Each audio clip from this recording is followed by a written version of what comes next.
Bismillahirrahmanirrahim. Assalamu alaikum. Hürmetli televizyon görüşler. Yeni bir katımlık uçuk söhbet programımızı görüşenlerine kızgın karşılanımız. Ben Abdullah Yalğun.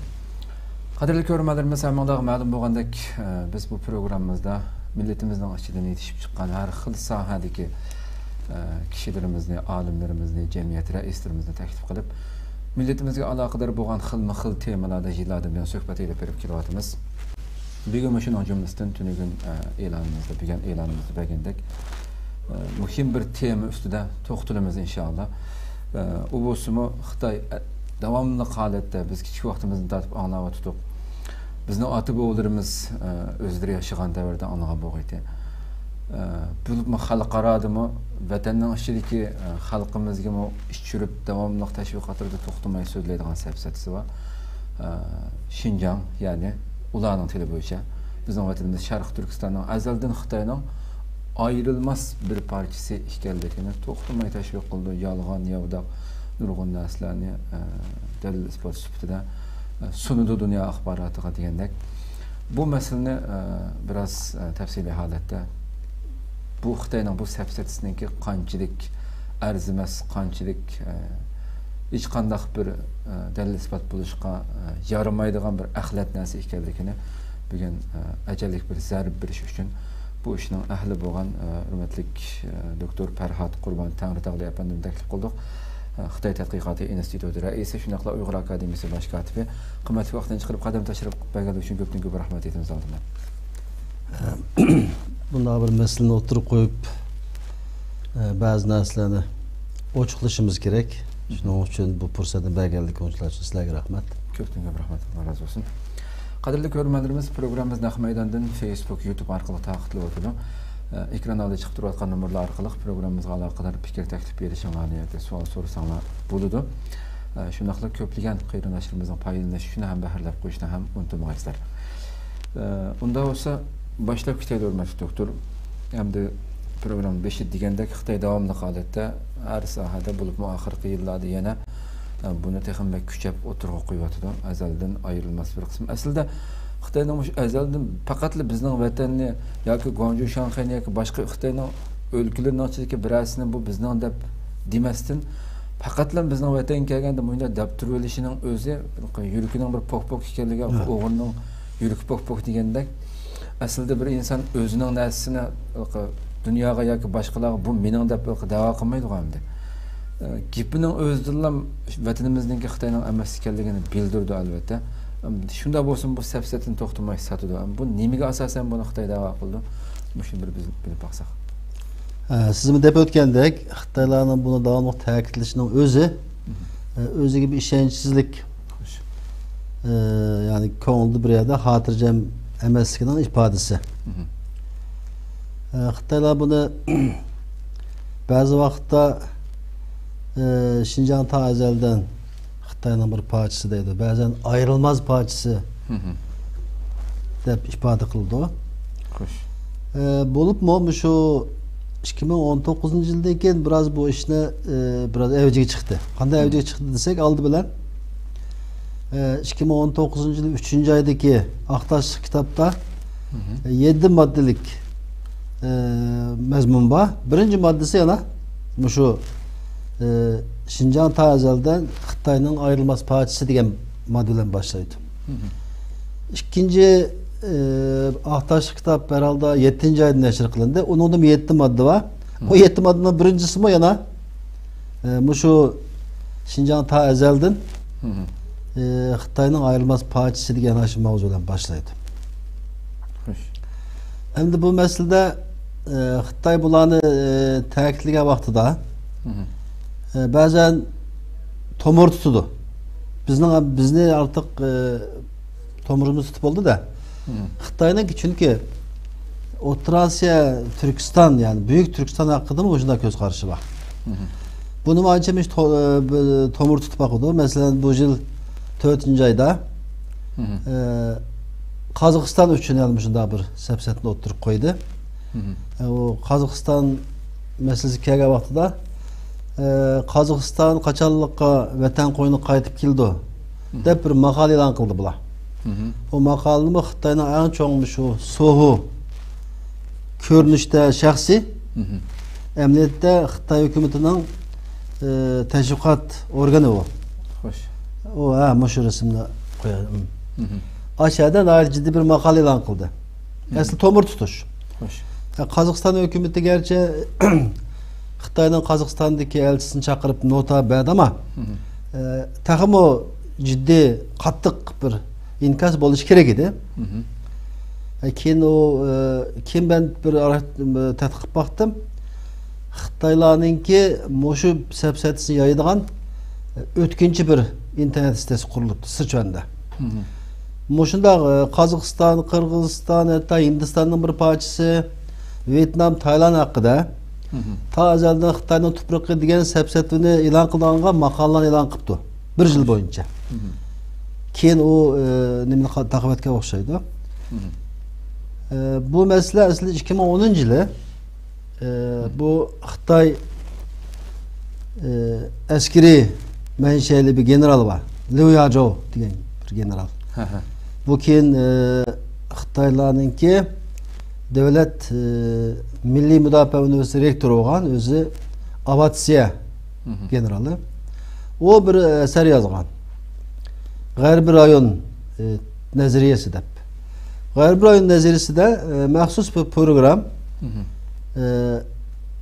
O'rta Osiyo, yani ular ismi tek tek ataydı.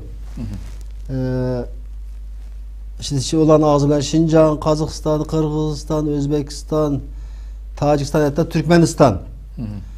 Bularni genelde biz umumiyatga aytganda O'rta Osiyo deymiz. Hoş. O'rta Osiyo Tangrining bugungi Xitoylarga baxsh qilgan cho'ng bir tortdir. Yani Mo'shu kishi yozgan. O cümleni mi ko'rsatyapmiz. Şu Xitoychisi ve Türkçesi bir nima deyizliq, uni birodarlar ko'rsatsa bo'ldi. Aşında bir makalesi ilan qilgan. Yani o aslında faqat bizga emas, bizga hamda 49'dan beri Xitoy kommunistliğinin altında turibdik ama mustaqil olan devletler için bu Xitoy hiç tepki atmay. Ola Tangrining bugungi Xitoylarga bash qilgan beg'ishlagan tortudur deb e'lon qildi. Hem de Xitoylar bu sepsetini o'tirib qo'ygan vaqtida nimaga asoslanadi degan bir masalani tartishimiz kerak. Biz bugungacha Xitoy bu sepsetni o'tirib qo'yganda faqat achchig'imiz keldi. Xap olduk, tıldık ama onu çürütüdüğünün ki yolunu belki ben de yani pek izlep getemedik. Aslında Xitayning sepsetini çürütüdüğüne Xitayning özünün ki materyaldan paylanış mümkün. Çünkü Xitayning materyallarında bu nayet yoçuklar var. Öz çürütüdüğün. Hem de Xitaylar bu hikayeni nereden başladı deseniz Jiang Chen Xitay tarihinde Jiang Chen'nin G'arbiy rayonga elçi bulup gönderilişi deb bir temi var. Hoş. Xitay tarixida yazıldı. Hem de Jiang Chen miladiyadan burunqi 138 yılda Xitayning Çin Seddining içinde sarayda, yani Xanvudi zamanında bir maslahatçı sarayda, hem casus. O vaqtlarda Çin Şuan vaqtida Xitaylarning ki bu Çin Seddining içinde turup Hunlar bilan nayet ciddi so'qashtir maydonga kelgan. Davomli Hunlarga yengilib qolgandan keyin Xitoylar bu Hunlarga qarshi bir ittifoqdosh izlashni ko'ngliga pukib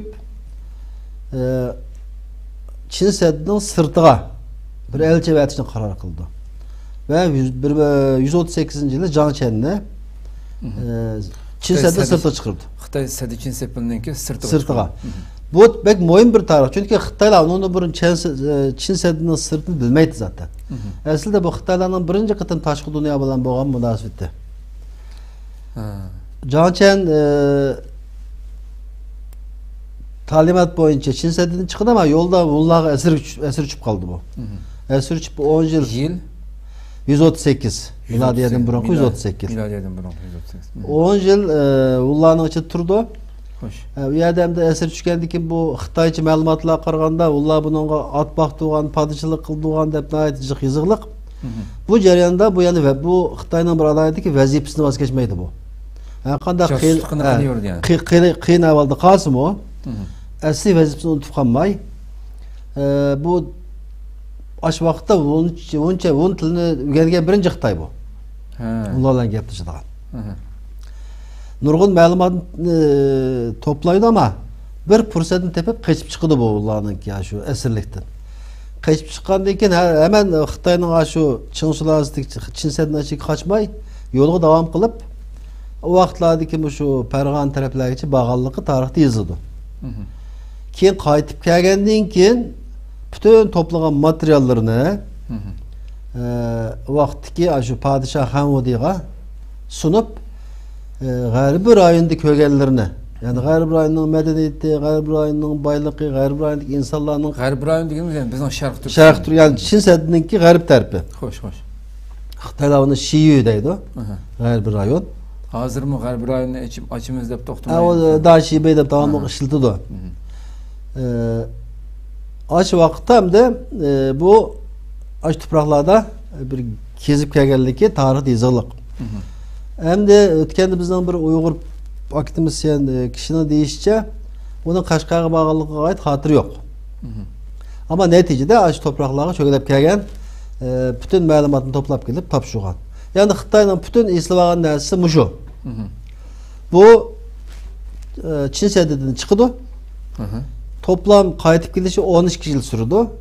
10 yıl esir, 2 yıl keziş, sefer. Qaytib kelgandan keyin u yerda ko'rgan bilganlarini material qilib yozib, Hamodiga sunadi. Endan keyin resmiy elchi bo'lib yana bir qatim chiqdi bu guruhlar bilan. Aradan 10 yıl o'tgandan keyin tekrar chiqdi. O vaqtda resmiyligi elchi bo'lib chiqdi. Endi bu yerda bunda bir masala bor. Xitoycha tabirning o'zida elchi bu. Elchi degan chet elga o'ldirgan narsa. Yani bir davlat o'zining tuprog'iga elchi etamdi. Shunday emasmi?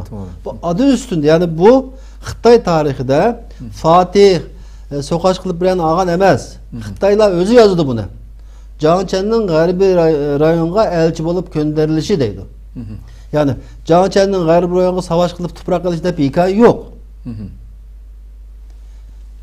Bu özü zaten elçi bu. Zaten elçi degan chet el ko'ndirilgan narsa. Shunday emasmi? Hamda yana bir Xitoy tarixida yana bir bularninki asoslangan bir narsa Banchao. O Jangchendan bir 50-60 yildan keyingi vaqa. U mu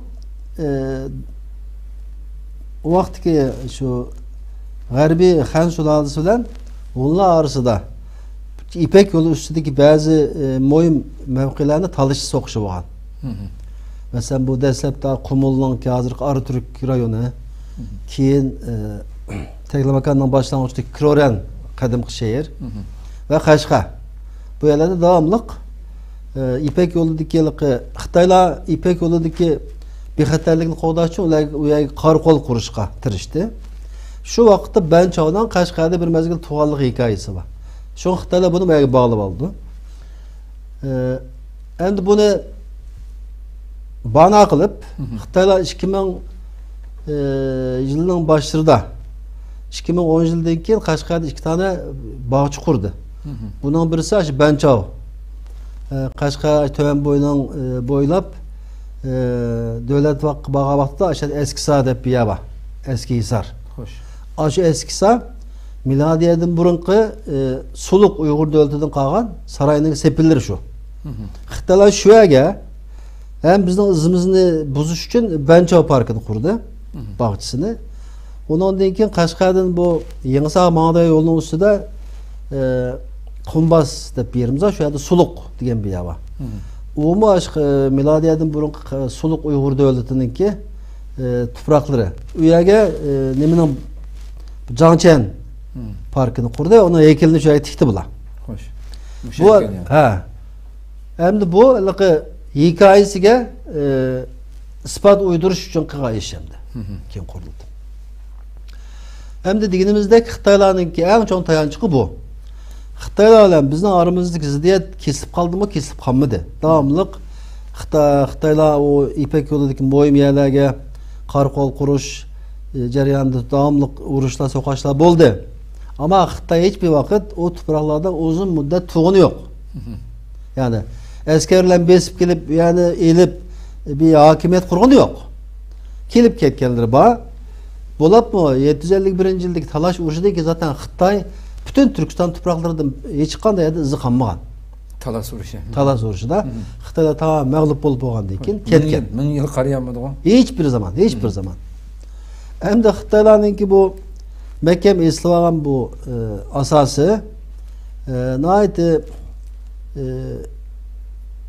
külünç bir narsa. Bunun qılıqı asası yok. Külkilik bir iş. Hem de Xitayning mantıqını biz sorap baqaylik. Nima degan mantiq bu? Jiang Chen'ninki Xitayninki Çin Seddi'nin çıkışı miladiyedan burunqi 138 yılı. Şunda mı?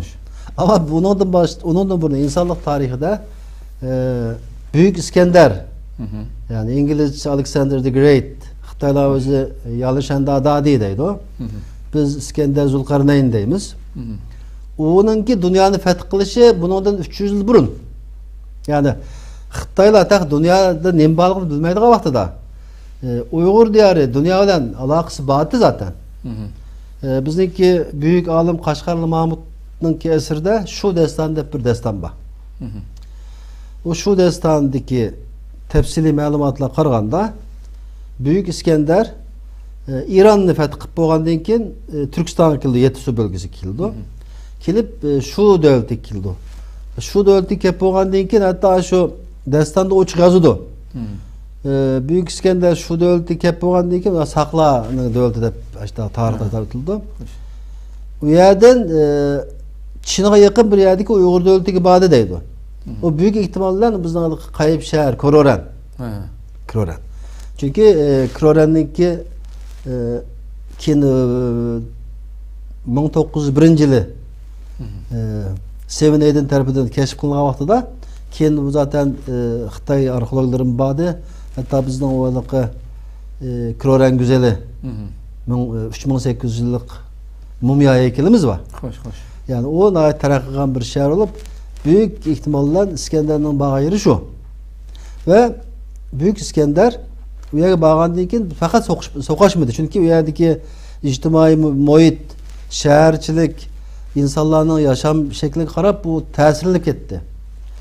Büyük İskender'ninki Makedoniyadan chiqishining sababi Helen medeniyetini sharqqa olib bormoqchi aslida. Ama o qaytishda Helen medeniyetini sharqqa olib borish emas, u yerda ko'rganlardan ta'sirlanib Uygur medeniyetini Giresya'ya ketken. Hatta bugün Giresya'da yani Makedonya'da Seres de bir şehir var, bir yeza. O Seres Xitaylar burunqılıqı Loyan deb turib oldu ama bir Xitay tarixçini degini qaraganda o Seres miladiyadan burunqı Qashqarning Suluq ismining buzuq talaffuzi. Çünkü Büyük İskender'den keyin Makedonluqlar o ata babasının yolunu izlep tekrar Qashqarga kelgan. İpek yolu için miladiyadan burunqi yıllarda. Şuna Qashqarning milatdan burunqi ismi Suluq. Xitaylar Shula deydi. Şu telaffuzdaki özgergen şekilden Seres. Zaten bugün Yunan tilida, Giritçe tilida.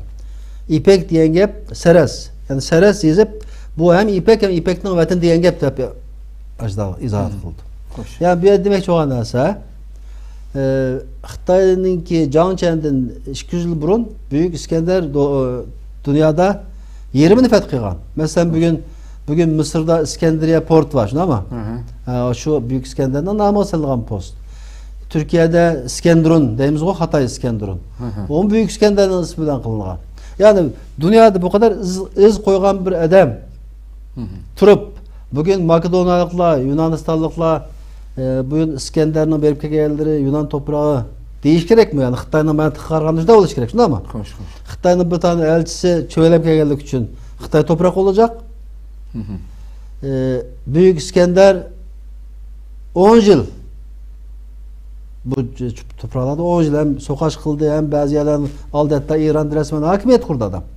Ama bugün Avrupalıkla, Makedonyalıkla, Giresyalıkla o toprakla İskender berip kelgan Giresya'nın toprağı Xitayning mantiqi bo'yicha juda deyish kerak ama hech kim bu gapni demaydi. Xo'sh. Yana bir vaqa var. Mesela Çingiz Han dünyanın yerimini feth kılgan bir tarihi şahs. Bugün onun için bütün dünya eğer Xitayla mantıklı olganda bütün dünya Moğollarının ta ezelden Moğolistan'ın bir parçası oluş gerek. Kubilay Han zamanında Marco Polo Hambalık yani hazırki Beyjin bu vaktiki Hambalıkta o 7 yıl tuğan sarayda. Kubilay Han'a məsləhətçi olub. Bugün İtalyanlar Beyjin ta ezelden İtalyanın ayrılmaz parçası demdi. Yani onun için Xitaylarınki zaten özüm bildi. Bu tezinin hiçbir şekilde asası olmalıqını. Bugün Xitay için tilinin özü qarab baxaylik. Zaten tuprağının ismi Şinjan. O yerden hemen dersine itiraf kılalık. Yeni toprak. Bugün jutumuzdaki Xitaylarının gepke baktığınızda Koli deydi. Ben Koli'den geldim deydi. Koli Kovay. Bu Koli diyen gep Çin Seddi'nin başlangıcında Jiayuguan dep bir yer var. Jiayuguan Kou. O Jiayuguan Kou dediğine sınır kapısı yani Çigra Eğizi. Çigra Eğizi diyen gep bu. Yani Xitaylar bugün geçi, bugün mu özüne devletin çigrasının içinden geldim deydi. O son Koli lay.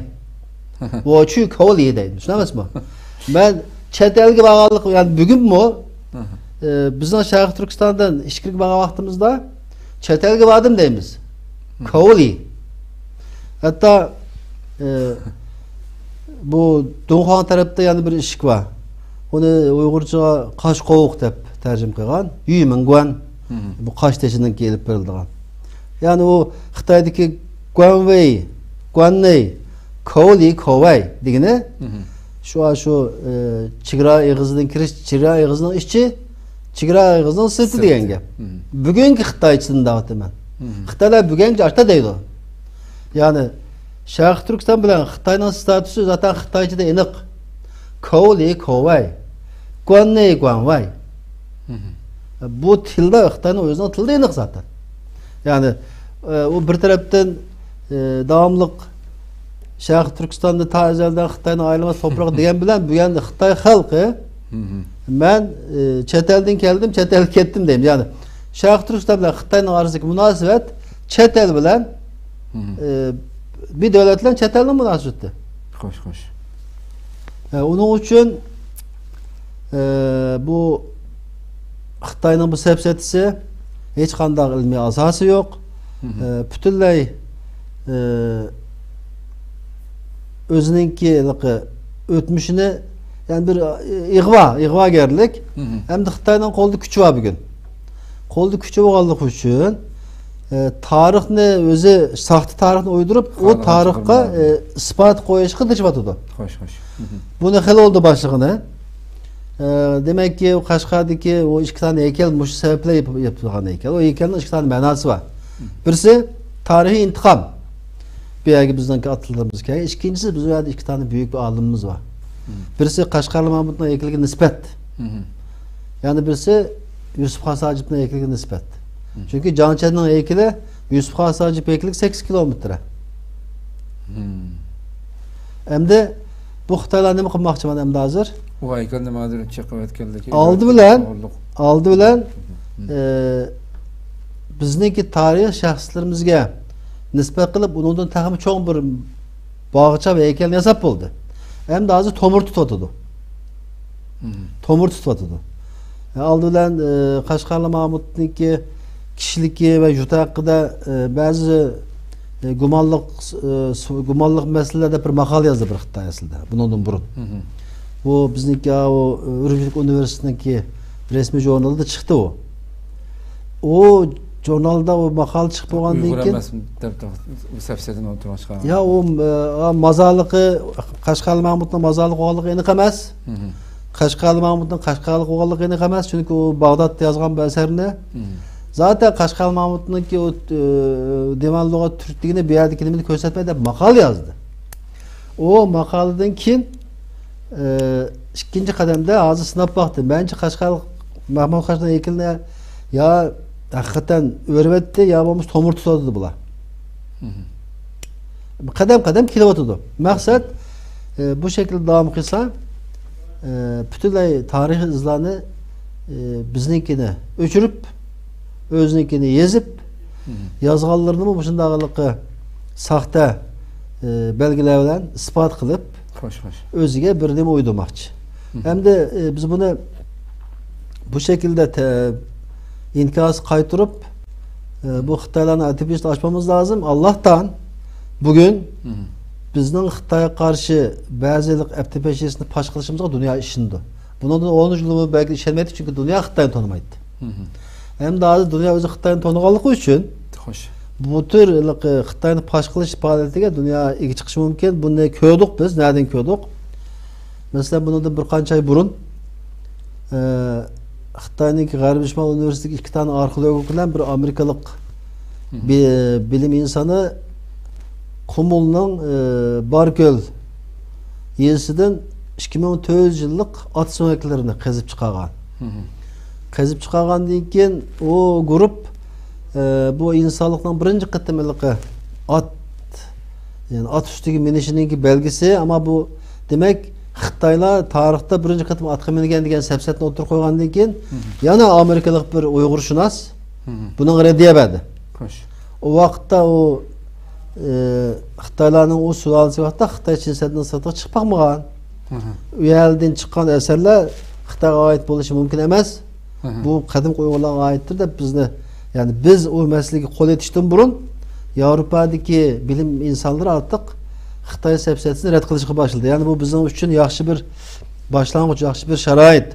Onun uchun mush fursatdan foydalanib biz Xitoyningki bütün sepsetlerini birdan pash qilib xalqarалық cemaat fikirde bu Şarq Türkistan'ınki Xitoy tarafidan besirilgan bir zemin bo'lganligini, Şarq Türkistan'ın Uyg'urlarning anavatini bo'lganligini teşvik qilishimiz kerak ve ahırda, çünkü Xitoyning o'zining ma'lumotlaridan foydalangan vaqtidan bunu pash qilish mumkin.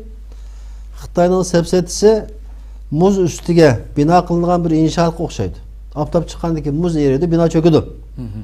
Onun için biz bu jihatda qo'limizdan kelishicha ilmiy jihatdan Xitoy mandat deb uni tilni bilish masalani hal qilmaydi. Mesela Xitoylar her vaqtda, her fursatda deygilik. Ama her fırsatta Xitoy mandat deganlik uchun uni tillash masalani hal qilmaydi. Maslahat qilishning yo'li Xitoyning yolg'on so'zlayotganligini belgeler bilen ispatlap bunu mat kılış. Yani biz onu ilmi şekilde mat kılsak dünya bizni kabul kıldı. Köpten köp rahmet. Hem de doktorum şu Xitoyninki dunyoga yayilish ya kengaymichilik meselesi şu ahirgi yillarda ciddi dünyanın axborotlarga ko'plab kun tartibga kelyotdi, o'tirib qo'yilyotdi. Bu tarixda qandaq yüz bergen bu işler, tarihte qandaq diye biraz to'xtalsak. Hem de bunu tarihçi muallimler yaxshi tushuntiradi. Xitoylarning xiymat turuvchi ochko'z bular.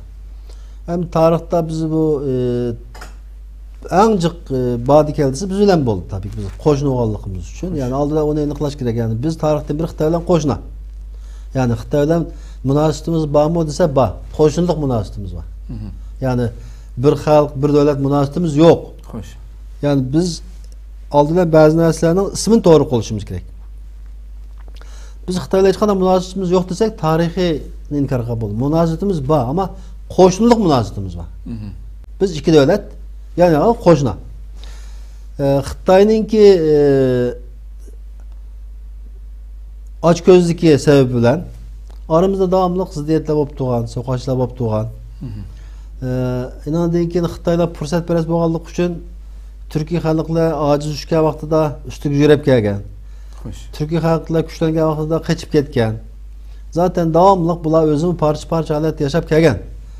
Şu Çin sulolasidan keyin Xitoyning o'zimi devamlı 7 beylik, 3 davlat degandek paramparcha bir holatdaydi.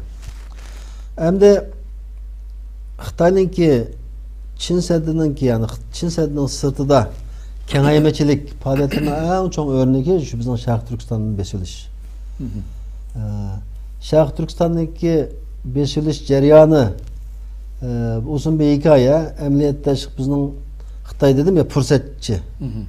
Biz uzun müddet aqtağlık, qartağlık ziddetine düşüp özümüz biraz acilleşip kaldık. Yani Xitoy biz acilleşkanda Xitoy her zaman tayyor. Yani biz acil ama biz küçük vaxtda kelemeydi zaten. Biz 250 yıllık bir içki ziddiyet neticesinde aciz düşüp kalgandan keyin Xitoyda bu fursatdan bizni paydalanıp birinci qitim 1750-yili kirgan. O arlıqda Yaqubxon Bedelettin Qashqarda qurulgan dövleti bir mezgil bizni Xitoydan ağırıp çıkargan bolsa-mı 1884-yildagi vaqtda bu qitim resmi Xitoyningki işgal altına kirib qolgandik. Bu arlıqda en çok Xitoyning kengaymichiligini 1996-yilga bağlanıp oldu. Bular 1996-yilda Şanghay Birligi deb bir tashkilot qurdi. Xo'sh. Bunun ismini aytib masum. Keyin buni Şanghay İşbirliği Teşkilatı dedi. Emniyette Xitoyning Sharq Turkistondan eşip O'rta Osiyodagi kengaymichilikning bir shakli bu. Yani Xitoy bir örgüt teşkilat kurgan vaqtida O'rta Osiyoning besivlik teşkilatı deb isim qo'ymaydi onunğa. Nayt masum ismini qo'ydi. Şanghay İşbirliği Teşkilatı. Bunu ismini algan vaqtda hech kim esi kelmaydi ki bu teşkilatning O'rta Osiyoning besivlik planı varlığı hech kimning aqliga kelmaydi. Çünkü ismi unda emas. Ama Xitoylarda saman astidan su yuritish bilan en çok qobiliyatli. O vaqtlarda Sovetlar Birliği Afganistan'da Amerika bilan put tepib yotgan vaqt O'rta Osiyoda bir mezgil bo'shliq bo'pti. Xitoy bu fursatdan foydalanib bo'lapmamdi. O'rta Osiyodagi Türk Cumhuriyetleri yangi mustaqil bo'lgan chiqib ularning tajribasiz. Hem iqtisodiy jihatdan bir chiqish yo'li izlayotgan vaqt Xitoy bu şekilde bu tür vaqtda o'tirib chiqib nihoyat mard qo'li kang ko'rinishga usta. Şanghay Beşlisi dedi. Keyin O'zbekistonga kirgandan keyin buni Şanghay İşbirliği Teşkilatı dedi. Bu Şanghay İşbirliği Teşkilatı'nın bir sözleşmesi var, anlaşması var. Bu yerdeki maddeler qarab vaqtingizda butunlay devletler arasındaki bexatarlik anlaşmasının maddelerida hamma narsa nega bordi desangiz Sharq Turkistonda O'rta Osiyodan ağırıp chiqib yolg'iz qo'yish. Bu moddalarning hammasining natijasi shu yerga bordi. Zaten o vaqtlarda bizning rahmatli İsa Abdullayev gapi bo'pti.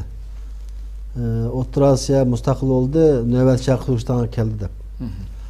Xitoylar bütün shu kelayotgan shamolni to'sish uchun Şanghay İşbirliği Teşkilatı'nı kurdu ve bu aslında Türk dünyasına boyunga ötküzülgen boyun turup ve Xitoyning Sharq Turkiston'daki kengaymichiliginin en çok bişareti. Xo'sh. En çok bişareti. Yani Xitoylarning maqsadi bu örgütke yani bu teşkilatga a'zo bo'lgan belki Ruslar bilan hozircha boshqa put tepshamaydi ama u yerga a'zo bo'lgan Tojikiston, Özbekistan, Kazakistan, Kırgızistan'ı Şark Türkistan'a o'xshash peydenpey besilish. Zaten Kırgızistan'da şu an qazini to'layolmaganlik uchun qaziga qarshilik toprak aldı. Yani Xitoyningki 2010-yili Qozog'istonda 103% zaminni 2010-yili 10-ayning 15-kuni Xitoyning o vaqtdagi Milli Müdafaa Ministri Chixotyanning bir so'zi var. Biz Xitoy nüfusumuz ko'paydi, bizga tuproq lazım. Bizi kengayish uchun belki de Amerika bizga davomli to'sqinlik oldu. Onun uchun biz Yaponiyani tamamen yo'q qildigan, Amerikani paylash qildigan bu kuchga erishmasak, bu Tayvan 2020-yilda qamay Tayvan so'qqa chiqishi mumkin. Bizningki dunyoga yeyilishimizning oldida Yaponiya bilan Amerika cho'ng to'salg'u degan bir nimasi bor.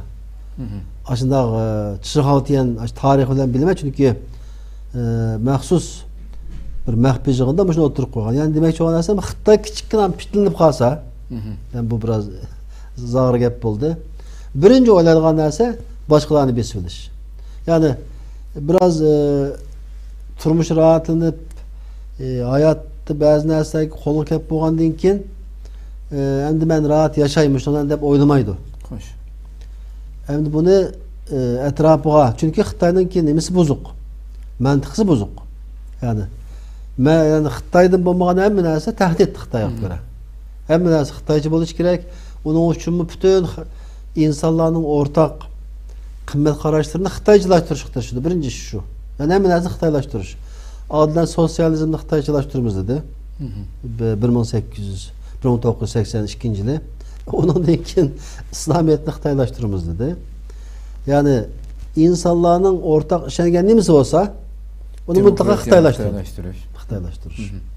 Yani bu Xitoyninki xemiturchi bu. Yani kengaymechilik, davamlılık başkalarınınki yemek içmeye köz seliş Xitoyninki tabiati.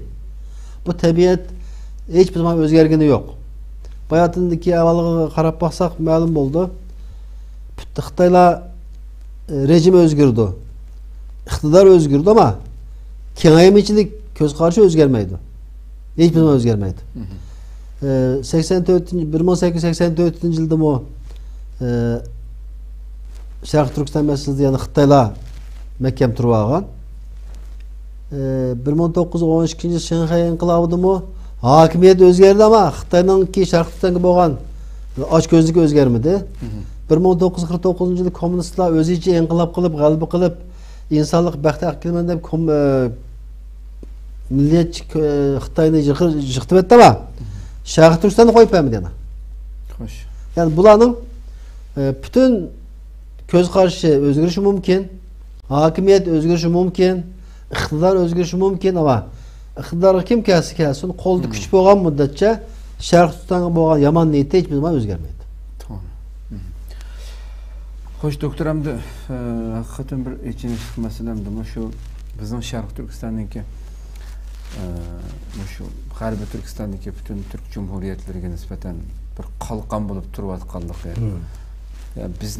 Biz yıkılgan hemen, bizni butunlay tugitib bo'lgan hemen o tarafga mağdığanlık hatta programның beşide axbaratlığımı keltirib hazır Qozog'istondan qachon qaytadi Xitoyizmda Xitoy tep tatmasdan bunu deyotgan holatda.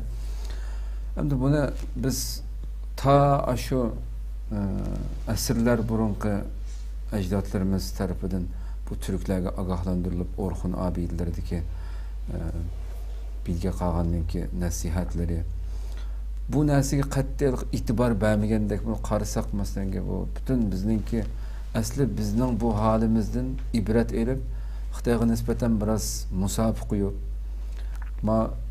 buning niyati yomon turdi Xitoyninki buni o'xshash bir bizning bir qavm bir millatdan bo'lgan Türkler bu Uyg'urlar bularni yeb tugitib etsa atugin ma'mi keldi bu echinishliq oqibat deganni bu yerdagi başka qarindosh Türk Cumhuriyetlerimiz bunu o'ylashi kerakdi asli bu tarixiy qilib qolgan shuni bugun toshlarni abidlarni tiklab saqlayapmiz deb bu yerdagi nurg'un nasihatlarni tarixchilar mayli Turkiyada bo'lsin mayli şu Türk Cumhuriyetlerideki tarixchilar bo'lsin buni yozdi chizdi bu narsani ama buningdan bir ibrat olgan bir manzilni ko'rmayapmiz endi bu amaliyotda bundan ibrat elish kerak emasmidi bu parvosizlik nimaga endi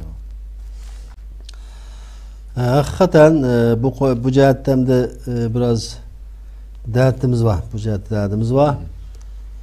Hazır halkarada bizden hiç kandak milli ve manevi bir bulmayan insan devletler fakat insani noktalardan çıkıp Şarkı Türkistan'daki facianı dünyaya paş kılıp Xitoyga karşı bir inkaz bir sept tutuyordu. Bunun bir şekilleri oldu zaten Şarkı Türkistan'daki bu mezalimne insaniyete karşı cinayet de tabirlegen mi? Birinci katım tabirlegen mi? Şu G'arbiy devletlerdeki bir insan hakları faaliyetçisi Michael Custer degen kişi 2018 yılı 7. ayda makale yazgan bu. Şarkı Türkistan'daki mezalim insanlık karşı cinayet degan birinci sloganı şu koygan. Ondan deyin kim bu? Bana bugün dünyadaki bütün çoğu devletler irqi qirg'inchilik degan tabirini ishlatib o'tadi. Ama bu gapni qilgan bir Müslüman veya bir Türk devleti yok. Hem de biz Uygurlar bugünküçe bir bekçi, yani muhafazetçi olduk aslında. Türklerin ortak, Türk milletinin ortak tarihini, ortak kıymetlerini biz saklap geldik. Bu jarayonda beşimizni kemgan kutganmidi. Mesela deylik, Şarkı Türkistan'da bugün bütün dünyadaki Türklerin bizning ortak değerimiz deydigan jiq narsalar var. Sultan Satık Buraxan'ın qavrisi var. Onun yani şu Uygurlar özününki can pidalık bilan saqlab kelyapmiz. Yusuf Hasajib'nin qavrisi var, Mahmud Qashqib'nin qavrisi var. Bir monchi bularni hech kim, yani eğer resmi sohbet kirgan vaqtingizda bütün dünyadaki Türk xalqlar onun ilgi chiqishini bildi. Ortak kıymetimiz. Bizninki. Ortak kıymetimiz. Buldu. Atı yurtumuz. Evet, ortak kıymetimiz. Ama nime cihati emli avval qilgan vaqtida bizning anaqa beşimizga kelayotgan kunninki nimasini his qilolmadi bular. Yani mo'rning ochiqini tuman bildi deb biz o'zimizdan o'zimiz bilyapmiz. Endi ba'zi qozoq qarindoshlarning ba'zi ijtimoiy tarafdagi gaplarni qarasam, bu gapni qilganlar bor ekan.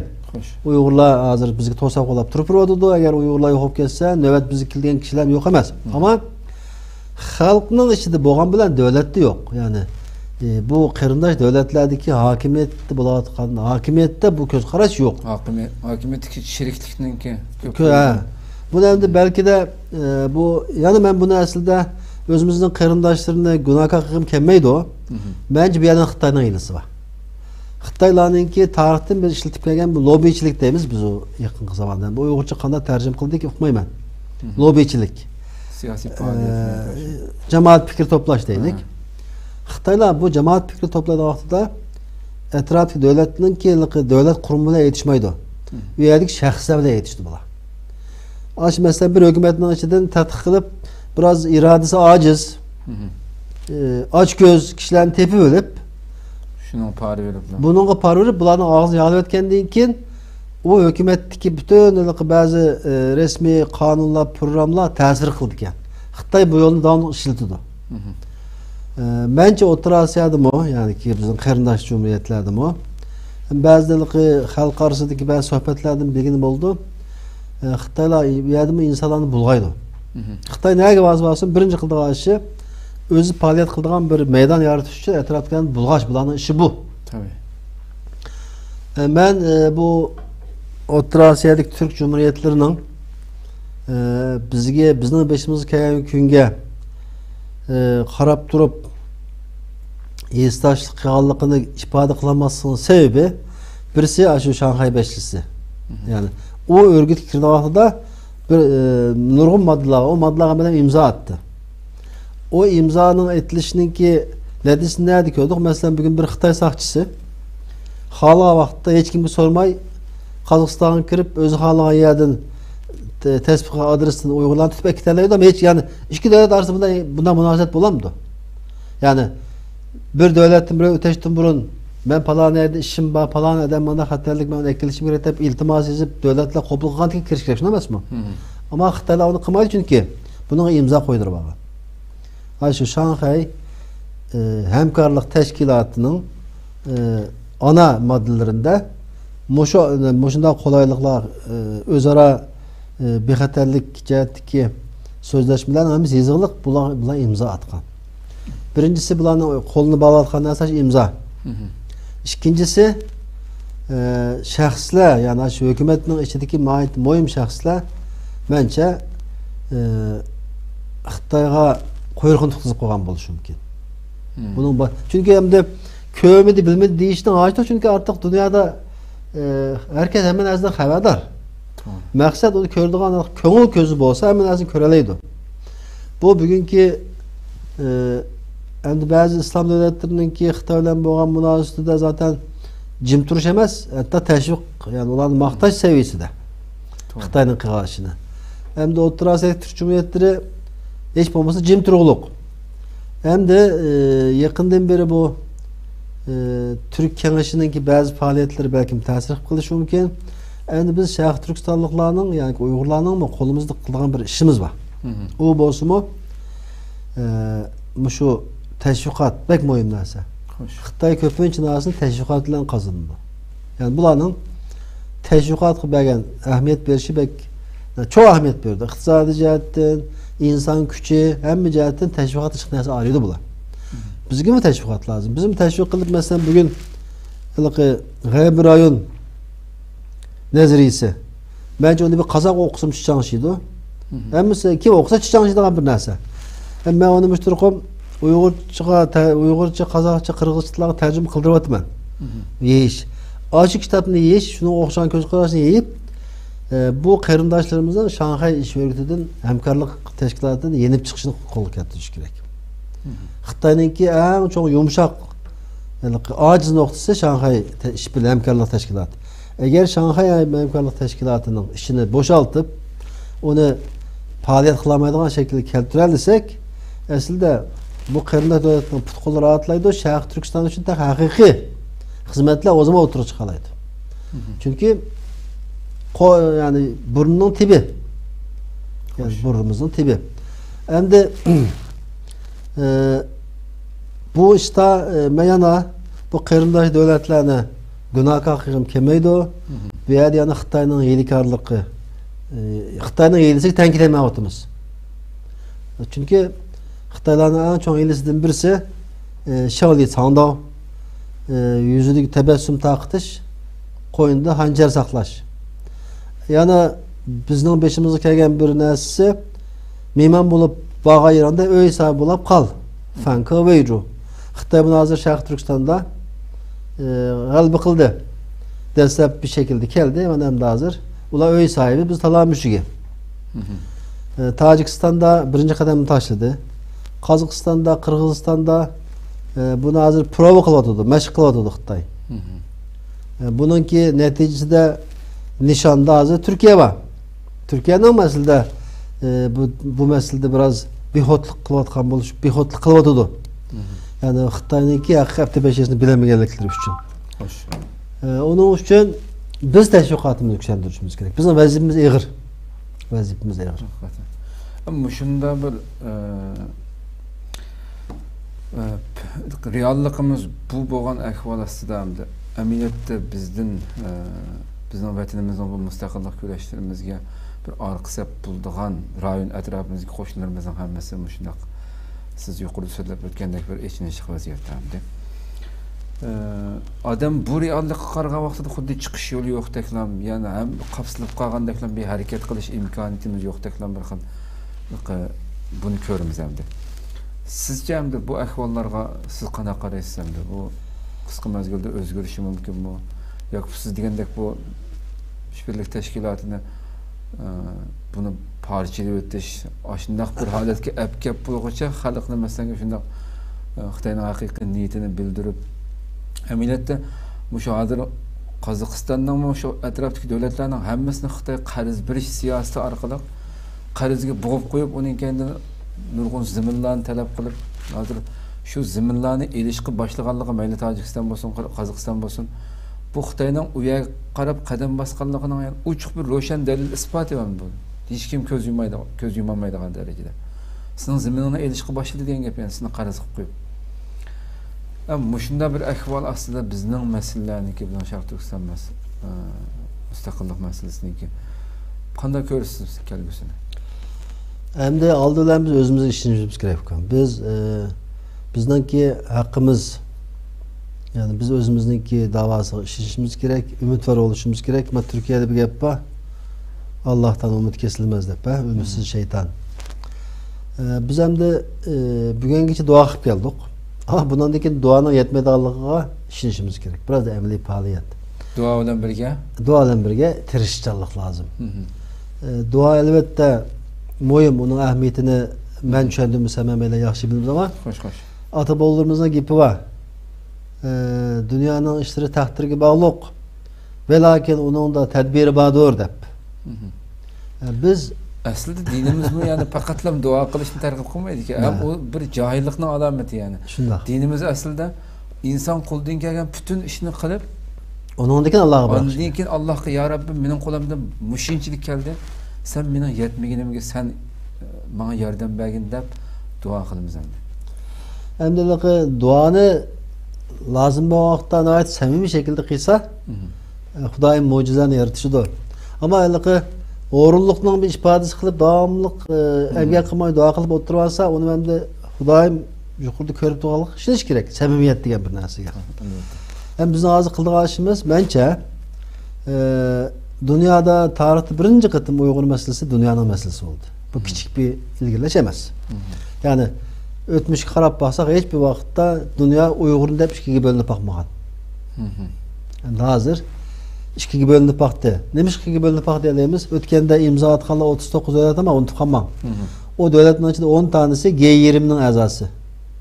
G20 degan dünya degan gap.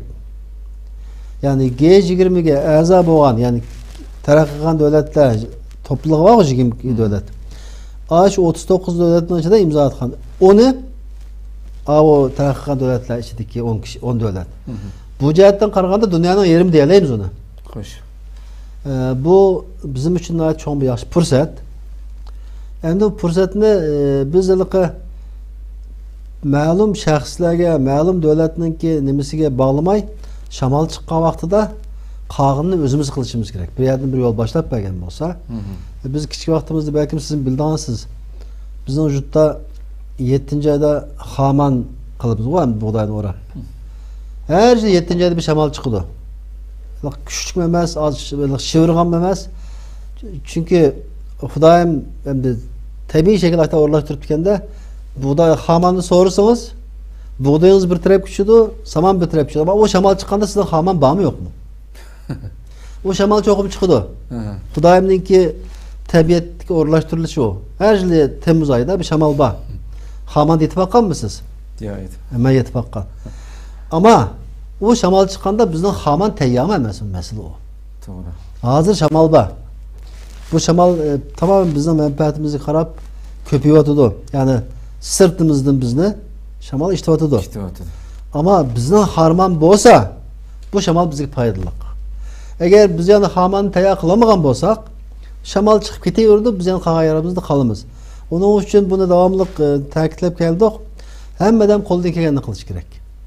Hammadan, yani hammadanning olim bo'lishini atayin, hammadanning qahramon bo'lishini atayin, hammadanning daston yozishini atayin. Ama hammadanning Xudayim bergan bir nimasi bor, bir marifati bor.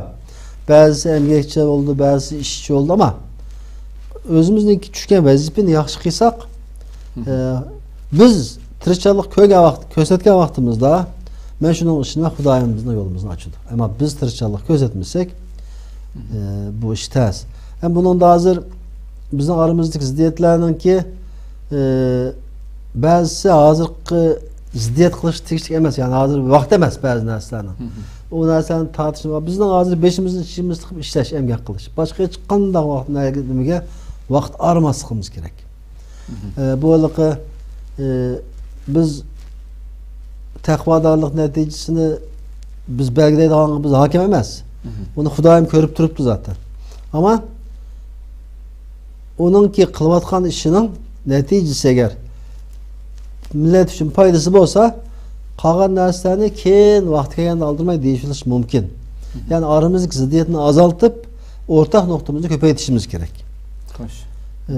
Hem bunu da bayatın ballağı bir ikki resim deb qo'ygandim. Shuni tekrar qo'yaylik. Yani programın neticede bir xulasa qilish tegishli bir narsa bo'lsa, bir bundan başka şu bizning Sharq Turkiston tarixida bayatı deb o'tdik. 4 tane Xitay var. Bu 4 tane Xitay Sharq Turkistonning bugünkü bu qari kunlarininki nimizaligi asosini sağan, ulun sağanlar. Mesela deylik 1884 yildagi vaqtida Manchu Sarayda Xitay talash tartish bo'lgan. Çünkü o vaqtda Afyon so'qishyapti Xitoyning g'arb taraf, janubiy tarafdagi dengizda. Ve Afyon savaşida Xitoylar yengilib Tayvan Yaponiya tarafidan ishg'ol qilingan. Yani Xitoyning ko'z qarshi vaqtda Xitoyga bo'lgan eng büyük tahdid dengiz tarafdan keldi. Deyilik edi. Sığıştay olsun, yoki olmasa Lexongjan degan Xitoy olsun, Sharq Turkistonni tashib o'taydi deyilikdi. Bu yer çöl, bizga yük, u yerga adamiyatimiz, ma'muriyatimiz, maoshimiz, askariyatimiz deb bazı bizning kuchimizni bo'lmaylik. Dengiz tarafimiz qo'g'daydi degan vaqtida Xunanlik Xitoy Zozontan bir ay nutq so'zlab Sharq Turkiston arasındagi çölde ko'rinishi mumkin. Bu bizningki tashqi dunyoga ichiladigan yo'limiz. Sharq Turkiston qo'ldan kelsa, Mo'g'uliston qo'ldan ketadi. Moğoliston qo'ldan kelsa, Beijingni saqlayolmaymiz deb mahkam turib olgan. Ya'ni bu yerda diqqatlarni chekmak istediğim narsa shu. Hokimiyat Manju hokimiyati.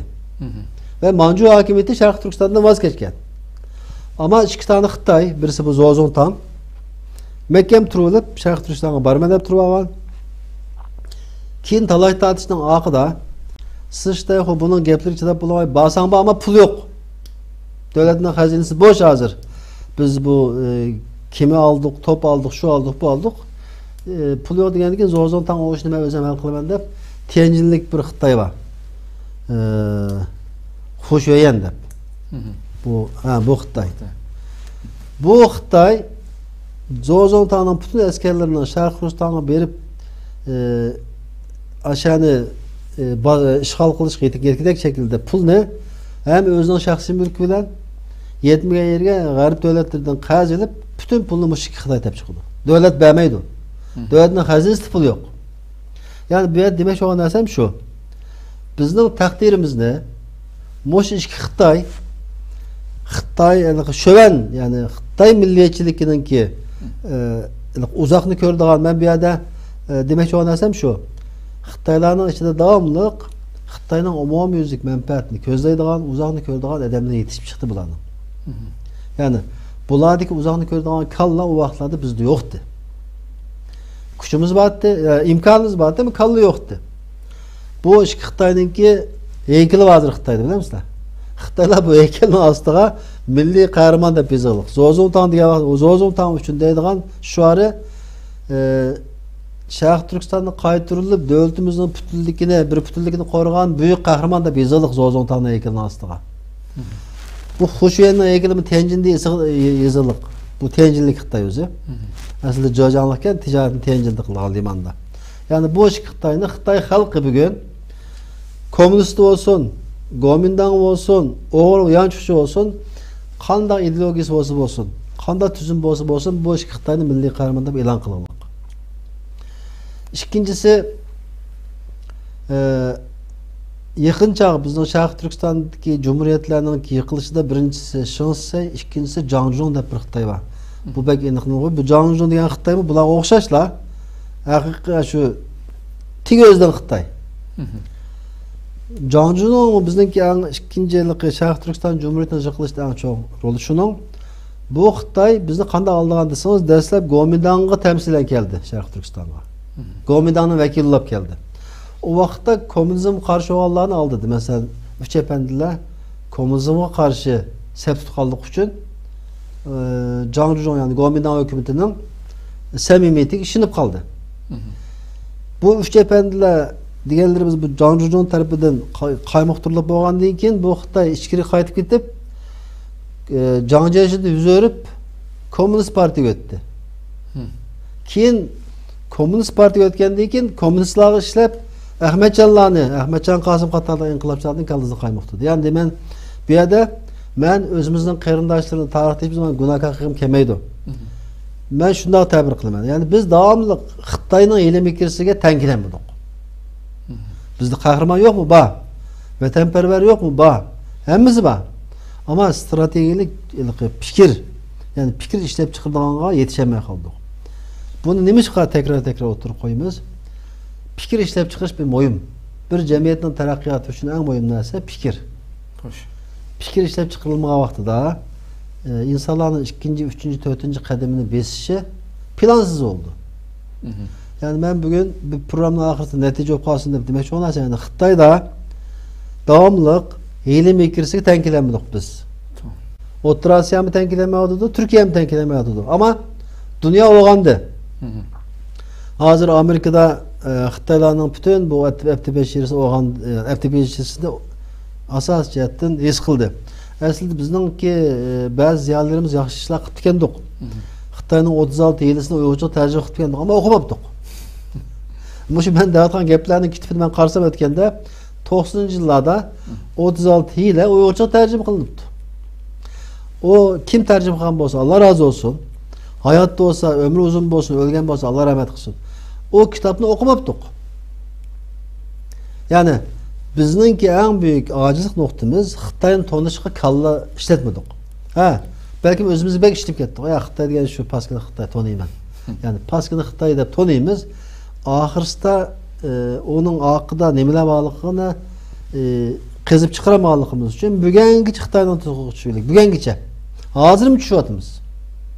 Masalan deylik, inqilob qilyapmiz, natija chiqmadi. İnqilab qilib natija chiqib bo'lgandan keyin xalq so'raydigan narsani hozir tartishga turdik. Bu Xitoyning o'yini. Ya'ni Sharq Turkistonmi, Uyg'urmi, Uyg'uristonmi, Sharq Turkistonmi.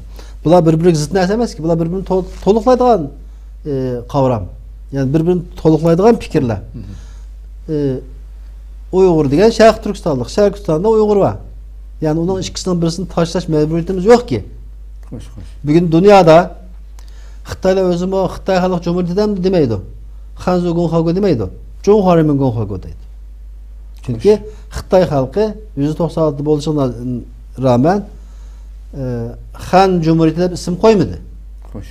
Bugün Angliyada mı ismini biz Angliya deymiz ama resmi ismi nima? British Büyük Britaniya. İngiliz devleti demeydi hiç kim onu. Yani demek çok anlarsam bular takip kılışının haceti yok. Biz devamlı birisini çokum taşlayıp birisi iyi olmadan dep özümüz nevar kıldık. Ya Xudayım sana 2 tane kol örüptü. İkisini tut. Ma kolunda Şarkı Sultan tut, ma tut, Uygur'un tut. Bular birbirine zıt narsa emas. Bular kallı sokaştırışının haceti yok. Ve bunu bugün tartışının haceti yok. Biz devlet müstakil bo'lib bo'lgandan keyin parlamentda o'tirib, qarindoshlar bu devletning ismini nima deylik desak bo'ldi-ku. Hozir Xitoylar mushu jihatdan nəhayət ciddi şekilde oyun oynayırlar. Biz yana Xitoyninki bazı oyunlarını payq qılanmay Xitoyni tilaydigan adam yok. Bir-birimizni tilaydigan adam yo'q. Yani bu Xitoyga qarshi o'mib qarab boqadigan, yani Xitoy qarab olmuş isimiz kelmeydi.